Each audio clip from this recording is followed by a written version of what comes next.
abaarsa kanaan bitu tokkicha. Ruuti abaarsa qomoodhaan dhufe cabsite. Abaarsa biyyummaadhaan dhufe cabsite. Abaarsa zariidhaan dhufe cabsite. Erga ruuti dhattee qomoo eebbaa keessa galte amma inni faradame sun hin hafe. Inni jedhame sun hin hafe. Ruuti waa'ee Mo'aabii yeroo hundumaa kaaste. Mo'aabii yeroo hundumaa waa'ee machiitu ka abbootiin macha akka dhufan Loot akkamittiin akka machaa'e waa'ee dhugaatitu ka amma sammuu namoota hundumaa keessa ruuti isa kana fuutee lafa keesseetu Mo'aabonni nuyyuu warra eebbaatti lakkaa'amne irra jettee jalqabde. Kanaaf atis abaarsa cabsuu hin dandeessaa. Waa'ee abbaan kaasin waa'ee sanaan kaasin ati kaayyoodhaan ka'e. Kaayyoon kee eenyummaa keessa dhugaadha. Inni jalqabaa gaa abaarsa abbootiidhaan dhufe cabsuu dandeenya. Inni lammaffaan abaarsuma waa'ee keenyaa dhufe. Waa'ee makootiif abaarsa dhufe. Waa'ee makeetiif abaarsa dhufe. Akkamitti akka dhufe abaarsa tokko cabsuun duraa akkamitti akka dhufe qorachuudha dirqamne. Akkamitti akka abaarsa sun ol gale. Akkamitti dhufe. Fakkeenyaaf boo'aa jirtu ta'e boo'ichi kun akkamitti dhufe. Dhiphachaa jirtu ta'e dhiphinni kun akkamitti dhufe. Liqeeffachaa jirtu ta'e liqii keessa galuun kun akkamitti dhufe. Wanta sanatuun kaasin duraa akkamitti dhufe kan jedhu qorachuun dirqama. Yeroo baay'ee namni ituu of hin ilaalin nama waan ilaaluuf rakkina isaa arguu dursee rakkina kan nama arga. Ana sagalee waaqayyo akka jedha nama ofitti barachiteetu waaqayyoon faradhu. Nama ani sirrii miti garuu sirrachuu qaba nama jedhee ka'etti waaqayyoon faradhu. Sababiin isaa sirrii tokkicha wanta ta'eef.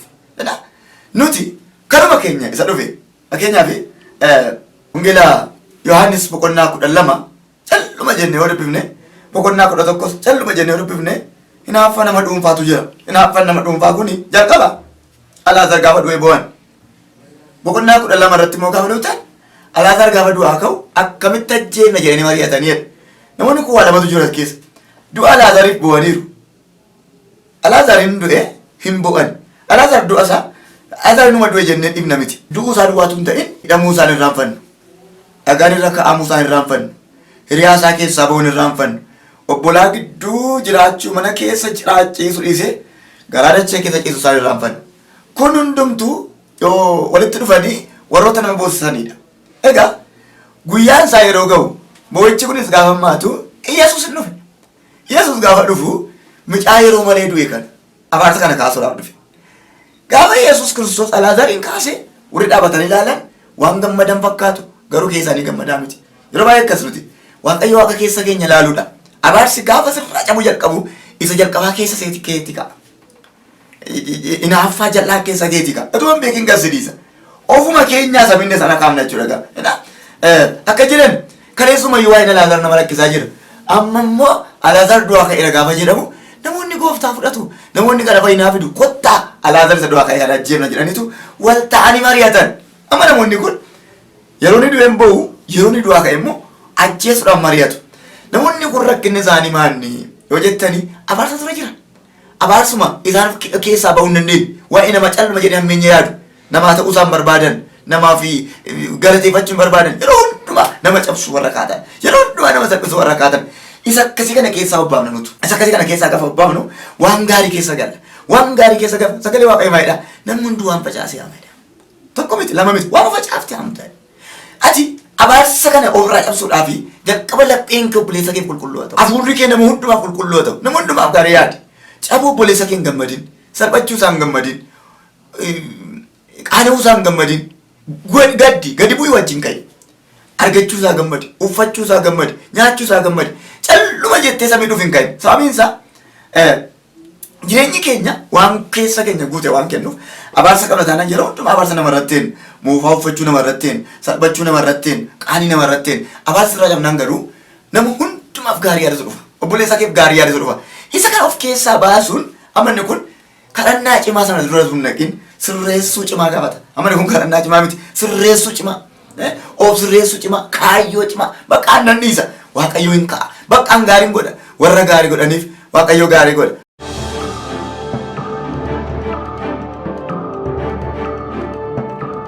Bartoonni akka jiran barsiisadhan nuti koo qamadii qulqulluu facaafne jedhan nuti qamadii qulqulluu facaafne maanni barsiisa dubbiin akkasii kan biqile koo isa nu facaafne duwwaa miti hingirdaana wajjin biqileem jedhan. Ilaala kan isaan facaasan miti kan biqile wanta isaan hin facaatu keessa biqile gooftaan Yesuus Kiristoos akka jedhe rakkinni isaas hin bira miti hin irraanfatinaa diinichi namaan sun keessa facaafateera diinichi namaan sun amma of ilaalan isaan maali kan nu facaafne miti barsiisadhan bartoonni ammas baay'ee isaan hin facaafne wanta ta'eef baay'ee iddootti kennaniitu hin buqqifna kaa'edhan keessaa buqqifna barsiisa haa buqqa'u keessaan girdaalennaan isaa buqqisuun hojii keessan miti buqqisuun hojii keessan miti biqileedha bakka buqqisuun hojii kodha yoo eesan galinaadha yoo buqqiftaa jennaan ijoollee isin yoo buqqiftanii hin girdaalatuma harkiftaniitu qamadiin duukaa kaati jedhe qamadiin duukaa kaati sababiin isaa hiddaa wal keessa jira waan hiddaa wal keessa jirutu jira jedhe amma yeroo baay'ee wanti hiddaa wal keessa jiru kun rakkisaadha hiddaa wal keessa jiru kun rakkisaadha waa sirreessuu yeroo baay'ee waajirri mootummaas kan dadhabu namni dhuunfaas kan dadhabu wallaan kiristaanaas kan dadhabu dhimma hiddaati baay'ee dhuchuudha hiddi yoo isaa gadi bu'ee goda jiru qabaleerraa gadi bu'ee goda jiru tokko shaneerraa gooxirraa yoo isaa wajji walitti buutan kantiibaan dur bilbile yookaan dur caffeerraa bilbilame amma gaalaalaa lafati hidda isaa kaaftee fi lafa hidhaqee ka'ee jira hiddi isaa ati kanatti buute hidda waan qabuuf fagoo deeme eessumaa fakaakiliidhaan soddummaadhaan hiriyummaadhaan hiddaa wal keessa jiru dubbiitti galtoofumaati isa kana dhiisaa meecal jedhaa isinisuma facaaftan duwwaa eegaa jedhe isinisuma facaaftan duwwaa eegaa hiddaa waan wal keessa jiru kana anu akkatti sirreessu beekaa jedhe wantoonni abaarsa baatanii xinnaadhaan masa guddaatti gaafa toora qabatan hidda isa jalqabaadhaan hin kunnu taanaan dhumarraa kutunnu rakkisa maaliif lafa ka'u qaba hiddi kun lafatti xumuramu qaba egaa atamma isa kana keessaa bahi tokkoof tokko ofii keetti deebi'i ofii keetti amma isaan waa'een girdaadaa sana dhiphatan malee waa'ee qamadii isaanii kan akkamitti akka sirreeffatan isaaniif hin galle dhiisaa qamadii facaaftan kun iyyuu maal akka ta'e hin beektanii ani garuu beekaa waaqa jalqabaaf dhuma waan beekuufidha egaa atum isin ofitti deebi'aa isuma facaaftan duwwaa eeggaddaan ammati maal facaafte waa'ee qolleessa kee maal facaafte waa'ee qolleetti kee maal facaafte waa'ee biyya kee maal facaafte jirta abaarsa cabsuudhaaf ati ofii keerraa kan namaa dhiisi namattis quban qabin ofii keenyarraa gaafa kaanu wanta tokko goone waan nama dhibu sagalee waaqayyoo keessatti daawiti ituun noolaa bira jiruuti kan waaqoo sagantaa isaa godhateef kan waaqayyo akka inni biyya bulchu akka inni eebbaaf ta'us karoorfateef sammuu abbaasaa eesayin keessallee sammuu obbolaa keessallee sammuu mooticha isaa waliin keessallee waa'ee daawiti hin jiru hubamu hin jiru waaqayyo garuu isuma hoolaatissu kana karooratti baafate waaqayyo akkas waa'ee kee karoora baasii fixeera waa'ee kee xumureera ati callumatti hin dhiphatin daawiti lafuma hoolaa sana jiraate wanta inni godhe tokkon sinitti hima hoolaa namni nan argu jedhee margarraa hin ari'u namanni arga jedhees margatti hin qabu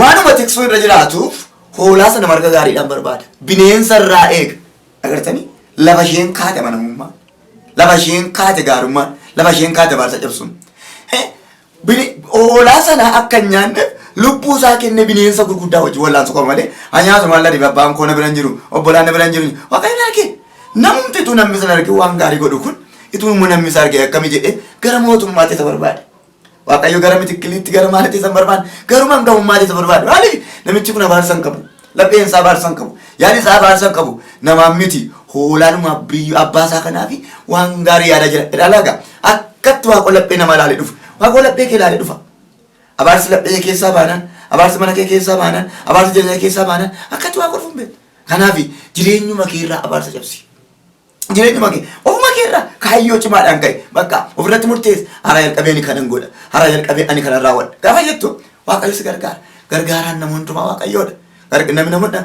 waan nama dhibu waaqayyo dibata mootummaa dibee jedha daawitiin abbaan garuu abbaadhaaf hin galle sabaraaf hin galle dibata mootummaa dibamee lafa hoolaatti deebi'e dibata hoolummaa miti dibata mootummaati abbaan garuu achisa deebise jedhe dibatichumtuu gototee hin fida isa akkasi waamichi kee gototee si fida kaayyoon kee gototee si fida ayyaanni sirra jiru si harkisee si fida ati immoo waan tokko hin dhibbatin uuma keetii abaarsi sirraa cabeeraa oo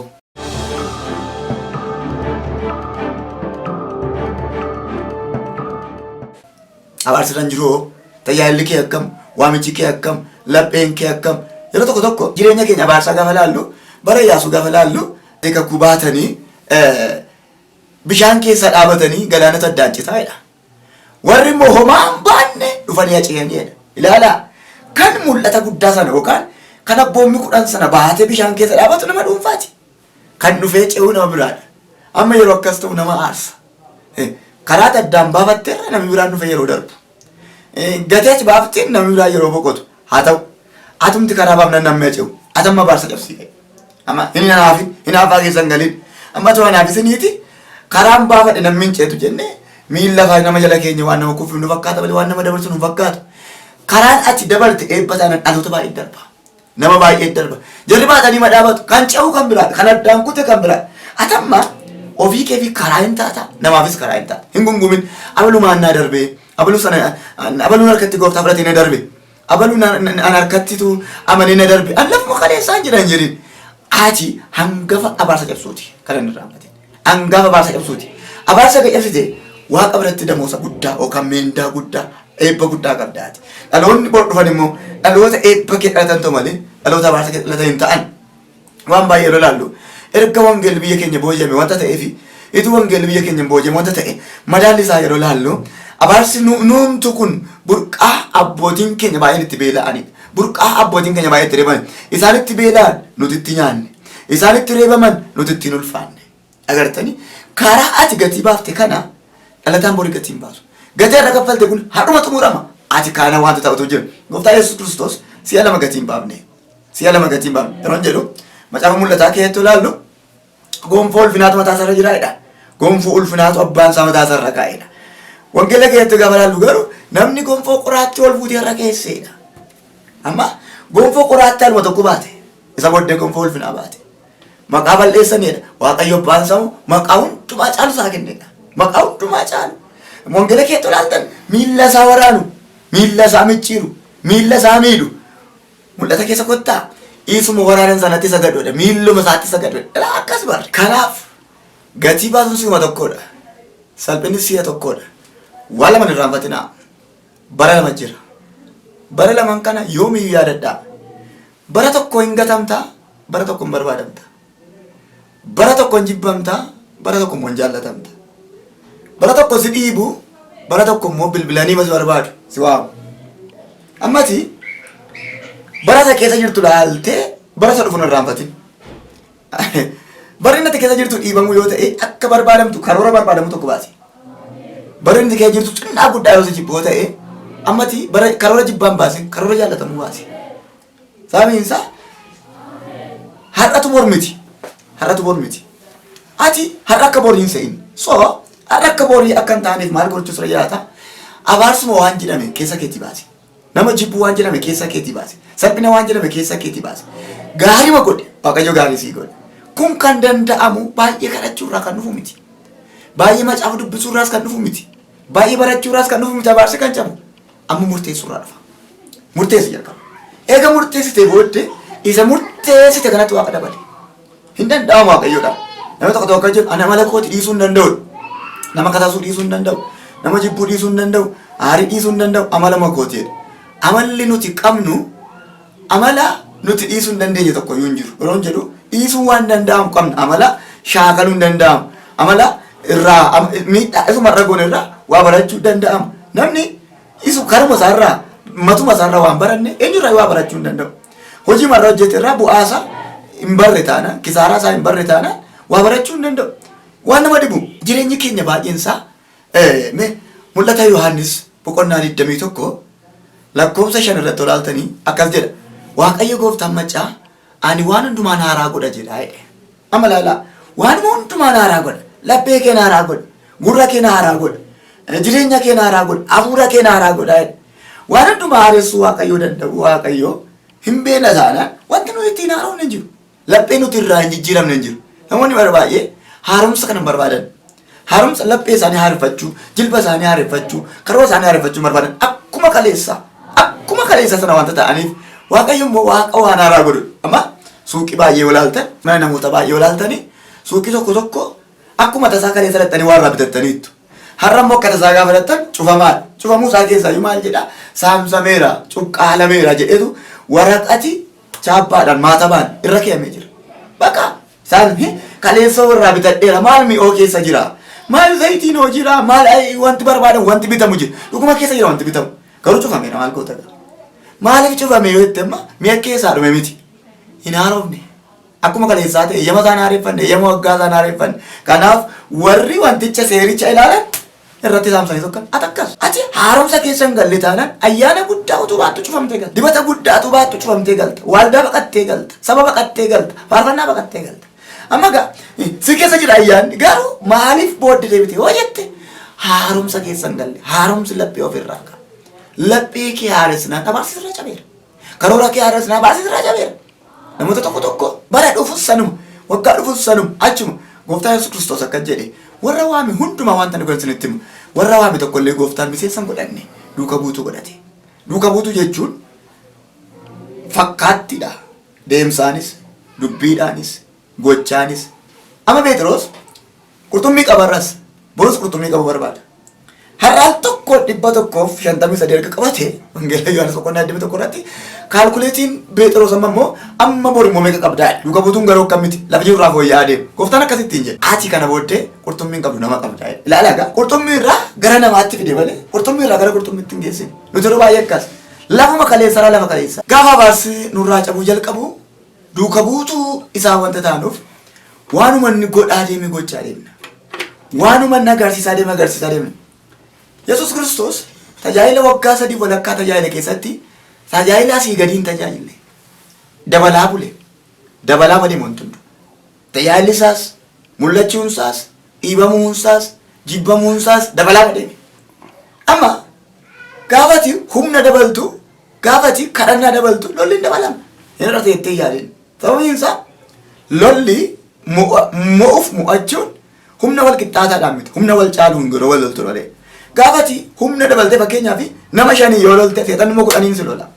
Ati 10 yoo lolte immoo 15 dhufa. Akkas atamma isa keessa jirtu kana mo'attee darbuu fi humna wanticha caalu yoo gaditti dhiifte duwwaadha. Humna sana hin caama nuti carraa 3 qabna. Bara 3 qabnas.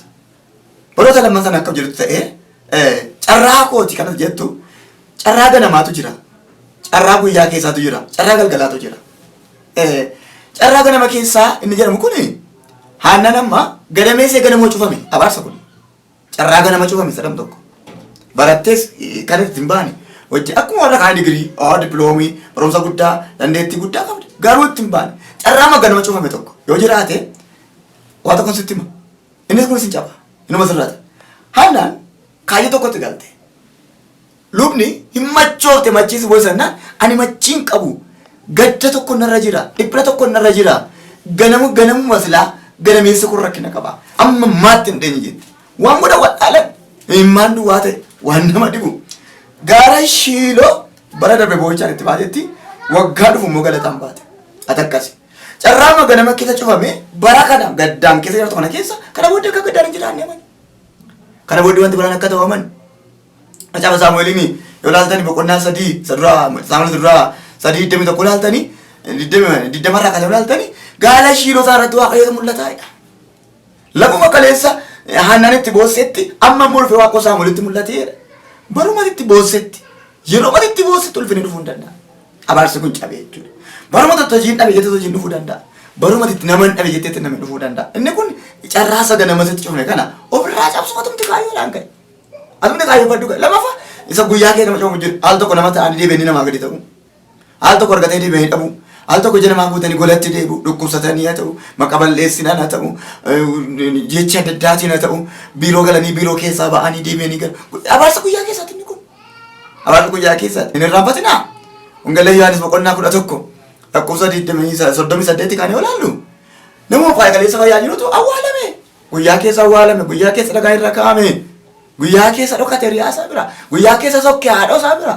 Maariyaamin gatee maaritaa gatee guyyaa keessa dhagaa fira godhate Alaazaar Yesuus hin dhufe lakki guyyaa keen geenye amma miti yerootti boqottu kaayee dhagaan guyyaa keessa irra kaa'ame Yesuus guyyaa keessa irra kaase akkas ati duwwaan kaayyoo godhadhu inni dhuma carraa galgala keessaati ganama koos akkas ta'e guyyaa koos akkas galgala koos akkas ta'e bakkaan sicha abdiin qabu jedhanii galgala keessa dubbiin hin sirraata mee ati lafuma jirtu kanarraa ka'iiti abaarsa Yesuudhaaf sagantaa uffadha. Lafuma jirtu kanarraa ka'iiti haadha numan cabsa jedhe. Gabaa kadhannaa gabaa tokko sinii kadhadhaa. Mee akka maal keessa jirta jedhe. Abaarsa biyyaan dhufe sirra jiramoo? Abaarsa abbaan dhufe sirra jiramoo? Abaarsa ofii keetii dhufe sirra jiramoo? Maal keessa jirta? Siifan kadhadhaa. Lafuma jirtu jiraadhu na wajjin kadhadhu. Nana mana atis amanii abaarsi kun sadhumaa har'a sirraa hin caba. Gooftaa guddaa, gooftaa jabaa, gooftaa alfinaa. Gooftaa gaafate dubbatte dhagaan bishaan kenne. Gooftaa gaafate dubbatte galaana daancite. Gooftaa gaafate dubbatte du'aan ka'e. Amma sin kadhadha. nama abaasra jiru kana hojjetee milkaa'ummaa kan dhabe baratee milkaa'ummaa kan dhabe karoorsee milkaa'ummaa kan dhabe kanaaf sin kadhadha maqaa qulqulluu Israa'eliin amma abaarsi kun raawwatee namoota kan hundumarraa kan bu'ee ta'u dhiiga Yesuus Kiristoosin dhiiga ho'aadhaan dhiiga ulfinaa sanaan mana keerraa xarageera jireenya keerraa xarageera hojii keerraa xarageera teessuma keerraa xarageera maqaa Yesuus Kiristoos irraa kan xaragame ta'u har'a jalqabee gurri kee kan dhaga'u moobaayiliin kee kan inni gara kee fidu kan inni gara gurra kee fidu gara laphee kee kan dhufu hundumtu abaarsatu hin ta'in ulfina siifa ta'u Waaqayyo murteesseera atis murteessi Waaqayyo ka'eera atis ka'e har'a jalqabi nama nana waan jedhu kana duukaa jedhi ani har'aa kaasee maqaadhuma gooftaa Yesuus Kiristoosiin abaarsa hundumaa keessaa ba'ee ulfinatti galeera ani har'aa jalqabee maqaa Yesuus Kiristoosiin seexana irratti hin hojjetu dhukkubina irratti hin hojjetu eebbina argateera eebbi Abrahaam eebbi Yisihaaq eebbi Yaaqoob na argateera abaarsa abbootaa abaarsi sanyii abaarsi qomoo kamillee narratti hin hojjetu jedhi akkuma jette kan ammoo maqaa Yesuus Kiristoosiin siifa ta'u har'a jalqabee karaan kee haa ifu barri kee haa ifu eebba nyaadhu ulfinatti darbi abaarsi kamillee sin danda'in hojii abbaatiin milkaa'e barumsa abbaatiin milkaa'e nagadaa daldala abbaatiin milkaa'e barri kee hundu eebbaan haa xumuramu yeroo baatu sin eebbisa yeroo galtu sin eebbisa akkuma jedhame inni caafame kun karaa kee haa raawwatamu maqaa Yesuus